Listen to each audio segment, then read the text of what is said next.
Kushdo që pret rezultat tjetër, mendoj që ka gabim. Nëse ka vullnet, gjithçka është e mundshme. Në raport me situatën aktuale, çka është rëndësishme është vullneti.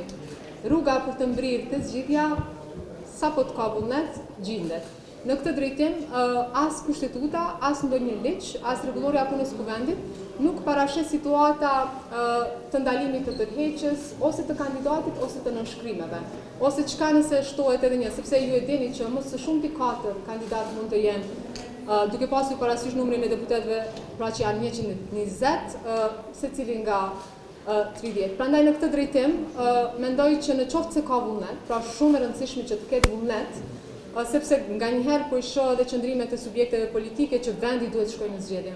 Falni, qytetarët në 28 dhjetor kanë votuar. Për çfarë arsye vendi duhet shkojë në zgjedhje?